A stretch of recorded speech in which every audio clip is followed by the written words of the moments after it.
আসসালামু আলাইকুম রহমতুল্লাহ।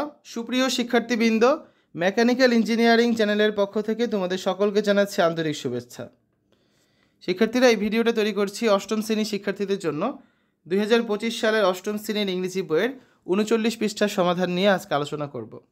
Class 8 English first paper, unit 4, check your reference, lesson 3, looking up words in a dictionary, page 39। এই ভিডিওটির ডিসক্রিপশনে এবং পিন কমেন্টে প্লেলিস্টের লিঙ্ক দেওয়া আছে। সেখান থেকে তোমাদের যার যে বিষয়ের ভিডিও দরকার খুব সহজেই তোমরা দেখে নিতে পারবে। Lesson 3, looking up words in a dictionary, অভিধানে শব্দের অনুসন্ধান করা। Activity A, talk in groups about the text in lesson 4 and about the questions below, then read the text. তো প্রথমে হচ্ছে তোমরা দলে আলোচনা করে এই প্রশ্নগুলো সম্পর্কে এটা ধারণা নাও, তারপর মূল পাঠটি পড়ো। কী কী প্রশ্ন আছে? Is there any connection between the alphabet and the dictionary? What do you understand by alphabetical order? তো এইগুলো নিয়ে এবং এই যে এখানে যে টেক্সটটা রয়েছে এগুলো নিয়ে আমরা গত ক্লাসে আলোচনা করেছি। তারপর বি নাম্বারে এখানে যে ওয়ার্ডগুলো ছিল সেগুলো অ্যালফাবেটিক্যালি সাজাতে বলা হয়েছে। এটার সমাধান আমরা গত ক্লাসই করে দিয়েছি। আজকে আমরা দেখব অ্যাক্টিভিটি সি, তারপরে হচ্ছে অ্যাক্টিভিটি ডি এবং অ্যাক্টিভিটি ই এর সমাধান। ঠিক আছে? অ্যাক্টিভিটি সিতে যেটা বলা হয়েছে যে এখানে হচ্ছে জোড়ায় কাজ করতে হবে তোমাদের। অভিধানে যে শব্দগুলো রয়েছে এখানে সেগুলো এস অক্ষর সমৃদ্ধ যে শব্দগুলো আছে, 8টা শব্দ, এগুলো তোমাদের অ্যালফাবেটিক্যালি সাজাতে বলা হয়েছে বর্ণানুক্রমে।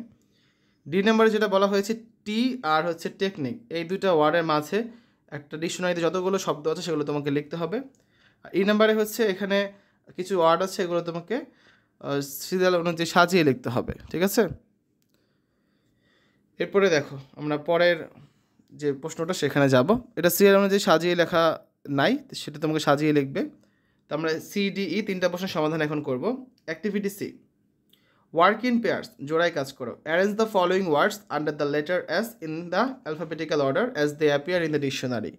এবং এই অভিধানে যেভাবে শব্দগুলোকে থাকে বা আমরা দেখতে পাই সেভাবেই হচ্ছে নিচের এস অক্ষর দিয়ে যে শব্দগুলো রয়েছে এগুলো সাজিয়ে লিখবে। কী কী শব্দ এখানে রয়েছে? Single, should, system, sufficient, solar, source, steel এবং সুইট। দেখো, তো প্রথম শিক্ষার্থী বলছে যে can you arrange the words in alphabetical order? তুমি কি এই শব্দগুলোকে বর্ণানুক্রমিকভাবে সাজাতে পারবে? তখন দ্বিতীয় শিক্ষার্থী বলছে শিওর, অবশ্যই।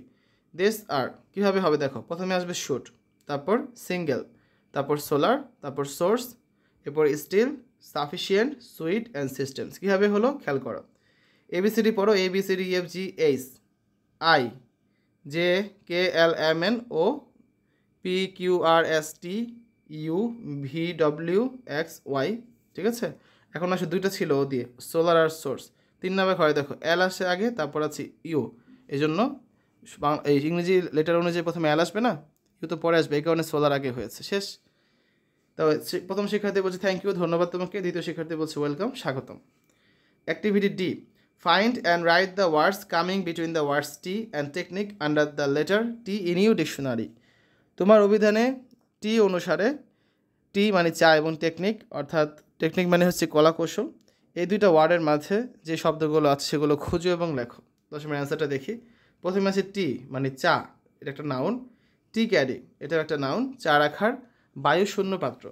টিচ মানে ভার্ব, শিক্ষা দেওয়া। টিচেবল, টিচেবল হবে এটা। ঠিক আছে? টিচেবল এটা হচ্ছে অ্যাডজেক্টিভ মানে শিক্ষণীয়। টিচার নাউন, শিক্ষক বা শিক্ষিকা। টিচিং এটাও একটা নাউন, শিক্ষাদান করা। টি কাপ নাউন, চায়ের পেয়ালা। টি গার্ডেন এটাও একটা নাউন মানে চা বাগান। টিক এটাও নাউন, সেগুন গাছ এবং এর কাঠ। তারপরে আছে টিল, এটাও নাউন, বালিহাঁস। টিম নাউন, দল মানে খেলোয়াড়দের যে দল থাকে সেটা। টিম স্পিরিট এটাও একটা নাউন, নিজের ব্যক্তিগত কৃতিত্ব ফলানোর চেষ্টা না করে দলের সমষ্টিগত সাফল্যের জন্য অন্যদের সাথে মিলেমিশে কাজ করার মনোবৃত্তি। টিমস্টার এটাও নাউন, যে চালক গাড়ি টানা বা লাঙল টানা জন্তুর জোড়াকে বা দলকে চালায়। টিম ওয়ার্ক এটাও নাউন, দলগত কাজ। টি পার্টি এটাও নাউন, বিকালের চায়ের মজলিস। টি প্লান্টার নাউন, চা করা। টি পট নাউন, চা প্রস্তুত করার পাত্র। টিয়ার নাউন, অশ্রুবিন্দু। এই টিয়ার হচ্ছে ভার্ব, ছিঁড়ে ফেলা। টিয়ারফুল নাউন, অশ্রুপূর্ণ। টিয়ার গ্যাস এটাও নাউন, কাঁদুনে গ্যাস। টিয়ারিং অ্যাডজেক্টিভ, প্রচণ্ড বা ভয়ঙ্কর। টিজ ভার্ব, বিরক্ত করা। টিজেল, টিজেল, টিজেল 3 ভাবে বানানটা হতে পারে, এটা নাউন, ওকরা বা কাটা গাছ। টিজার, যে সর্বদা বিরক্ত করে। টি সার্ভিস বা টি সেট, চা পানের সমুদয় সরঞ্জাম। টি স্পুন, এটাও নাউন, চা চামচ। টি স্পুনফুল, নাউন, চা চামচের 1 চামচ। টিট, স্ত্রীলোকের স্তনের বোটা। টি টেবিল, নাউন, চা পানের সময় চায়ের সরঞ্জাম রাখার টেবিল। টি টাইম, নাউন, চা পানের সময়। টেকনিক্যাল, শিল্প, হাতের কাজ বা পেশা সংক্রান্ত প্রায়োগিক। টেকনিক্যালিটি, নাউন, কেবল বিশেষজ্ঞগণ যে বিষয় বুঝতে পারেন। টেকনিশিয়ান, নাউন, যন্ত্রবিদ। টেকনিকালার, নাউন, রঙিন চলচ্চিত্র প্রদর্শনের পদ্ধতি বিশেষ। টেকনিক, এটাও নাউন, কলাকৌশল। ঠিক আছে, তো আমরা অ্যাক্টিভিটি ডি এর সমাধান করলাম। সর্বশেষ অ্যাক্টিভিটি ইতে কী রয়েছে দেখো। Show in which order are the following words arranged in lesson 3। Fit, fitted, fitful, fitness, fitting, fitter, fitment. অর্থাৎ পার্ট 2 এর নিচে শব্দগুলোর কোন পদ্ধতিতে সাজানো আছে দেখাও। This words are arranged in alphabetical order. তো এই শব্দগুলোকে হচ্ছে বর্ণানুক্রমিকভাবে সাজানো আছে। দিস অর্ডার ইজ, অনুক্রমটা কেমন হবে? প্রথমে হবে ফিট, তারপরে হবে ফিটফুল, তারপর ফিটমেন্ট, তারপর ফিটনেস, তারপর ফিটেড, তারপরে ফিটার, তারপর হচ্ছে ফিটিং। কীভাবে সেটা যুক্তিটা দেখো এখন।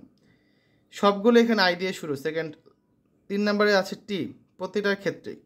4 নাম্বার থেকে আসো। 4 নাম্বার প্রথমটাতে কিছুই নেই, তারপরে প্রথমটা ফিট হবে। তারপরে 4 নাম্বার আছে এফ, এফের পর আছে এম, তারপরে আছে এন, তারপর টি আছে, এখানেও টি আছে, এখানেও টি। তাহলে এগুলো 4 নাম্বারে দেখলে হবে না, 5 নাম্বারে দেখতে হবে। 5 নাম্বারে এখানেও ই আছে, এখানেও ই আছে, তারপর একটা আই আছে। তাহলে আই তো লাস্টে হবে, বুঝতে পারছো। এই দুটোর মধ্যে কোনটা আগে হবে কোনটা পরে হবে, এই জন্য দেখতে হবে 6 নাম্বারটা। একটা আছে ডি আর একটা আছে আর। তো ডি যেহেতু আর এর আগে হয়, তার মানে ফিটেড হবে আগে, ফিটার হবে পরে। তো এভাবে করে আমাদের হচ্ছে অ্যালফাবেটিক্যালি বা বর্ণানুক্রমিকভাবে কিন্তু শব্দগুলো সাজাতে হয়। আর অভিধানে কিন্তু শব্দগুলো এভাবেই করে সাজানো থাকে। তো যাদের বাসায় অভিধান রয়েছে বা ডিকশনারি রয়েছে, তারা কিন্তু ডিকশনারি থেকেই এর আগের যে অ্যাক্টিভিটি ছিল ডি নাম্বারটা, সেটা তোমরা করে ফেলতে পারো। কারণ সবার ডিকশনারিতে কিন্তু একই রকমভাবে সব শব্দ লেখা থাকে না। তো এখানে প্রায় 20 থেকে 30টার মতো শব্দ আমরা লিখেছি।